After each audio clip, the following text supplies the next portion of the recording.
Assalamualaikum warahmatullahi wabarakatuh. Perkenalkan, nama saya Ahmad Sufar, nomor absen 01 dari kelas 12 RPLC. Di sini saya akan menerangkan tentang apa itu RD dan basis data.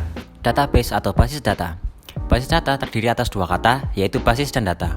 Basis secara bahasa dapat diartikan sebagai markas, gudang, tempat berkumpul, ataupun bersarang.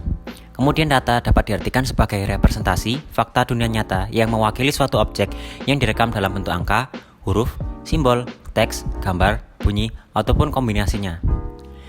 Kemudian basis data memiliki definisi sekumpulan data dalam bentuk file, tabel, ataupun arsip yang saling berhubungan satu sama lain dan tersimpan dalam media storage elektronik.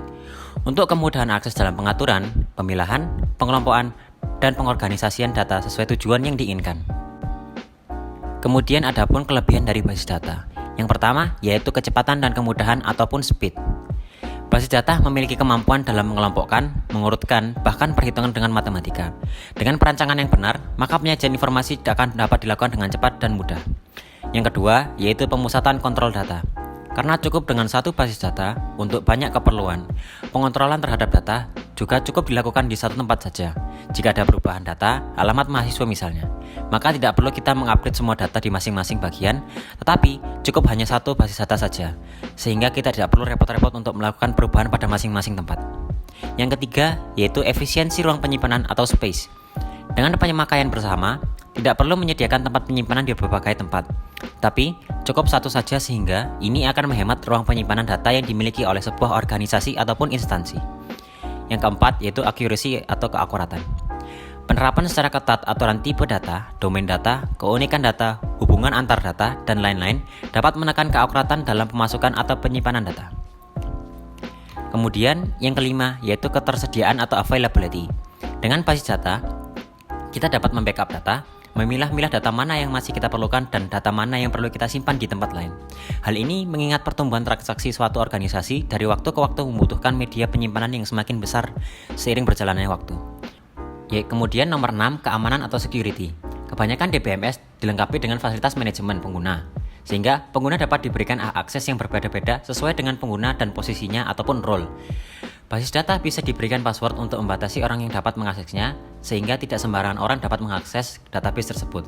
Kemudian ketujuh yaitu kebebasan data atau data independence.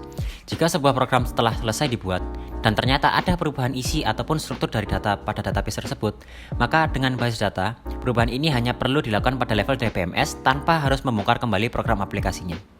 Kemudian yang terakhir nomor 8 yaitu user view. Basis data penyediaan pandangan yang berbeda-beda.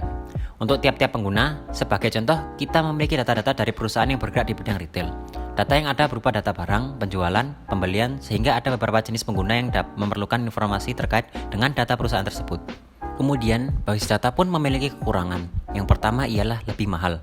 Sistem basis data membutuhkan sumber daya yang tinggi, terlebih untuk melakukan perawatannya yang secara berkala, sehingga akan membutuhkan biaya khusus yang lebih tinggi. Kemudian yang kedua ialah bila ada akses yang tidak benar, kerusakan dapat terjadi. Kesalahan dalam mengakses bisa menyebabkan berbagai masalah, terutama oleh sembarang pengguna. Kemungkinan akan dapat terjadi sebuah kebocoran data serta perubahan data yang tidak diinginkan oleh pihak yang tidak bertanggung jawab. Yang ketiga yaitu proses backup cukup memakan waktu. Sistem basis data mencakup banyak file, sehingga jika dilakukan backup akan menghabiskan banyak waktu. Kemudian yang terakhir yaitu sistem lebih rumit sehingga memerlukan seorang ahli. Sistem basis data sangatlah kompleks, tidak sembarang orang yang bisa menanganinya, terutama dengan berbagai macam risiko, sehingga hanya orang ahli yang bisa menanganinya. Otomatis jika ingin mengoperasikan sebuah basis data, maka diperlukan sebuah sumber daya khusus yang mumpuni dalam bidangnya.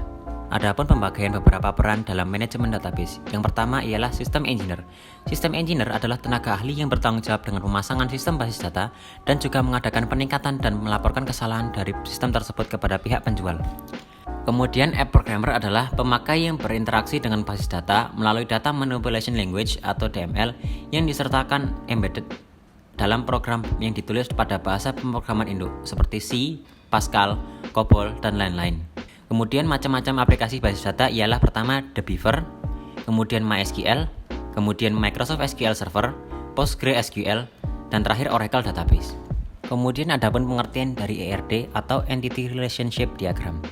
ERD adalah suatu model untuk menjelaskan hubungan antar data dalam basis data berdasarkan objek-objek dasar data yang mempunyai hubungan antar relasi. ERD digunakan untuk memodelkan struktur data dan hubungan antara data. Untuk menggambarkannya, digunakan beberapa notasi dan simbol. Yang pertama ialah entitas atau entity. Entitas ialah suatu objek yang dapat dibedakan dengan objek yang lainnya sehingga bersifat unik. Entitas dapat berfungsi untuk memberikan identitas pada entitas yang memiliki label dan nama.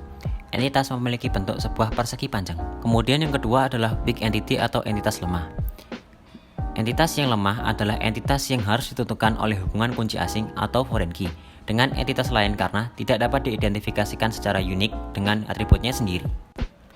Kemudian ketiga adalah relasi atau hubungan antar entitas atau relationship. Relasi ialah hubungan yang terjadi antara satu entitas atau lebih yang tidak memiliki sesik tetapi hanya berupa sebagai konseptual dan berfungsi untuk mengetahui jenis berhubungan antara dua file. Relasi memiliki bentuk belah ketupat. Kemudian yang keempat ialah atribut. Atribut ialah karakteristik dari entitas atau relasi yang menyediakan penjelasan detail tentang entitas atau relasi tersebut. Dan atribut memiliki fungsi untuk memperjelas atribut yang dimiliki oleh sebuah entitas. Atribut memiliki bentuk sebuah lingkaran atau lebih tepat disebut sebagai elips. Kemudian yang keenam ialah atribut turunan atau komposit. Atribut turunan didasarkan pada atribut lain. Misalnya, gaji bulan karyawan didasarkan pada gaji tahunan karyawan. Yang kelima adalah atribut multinilai atau multi-value. Atribut multinilai dapat memiliki lebih dari satu nilai. Misalnya, entitas karyawan dapat memiliki beberapa nilai keterampilan. Dan yang terakhir adalah alur. Alur memiliki fungsi untuk menghubungkan atribut dengan entitas dan entitas dengan relasi. Alur memiliki bentuk sebuah garis. Kemudian berikut adalah bentuk ERD dari proyek saya. Nah, itu tadi penjelasan dari saya mengenai apa itu ERD dan basis data. Kurang lebihnya mohon maaf. Wassalamualaikum warahmatullahi wabarakatuh.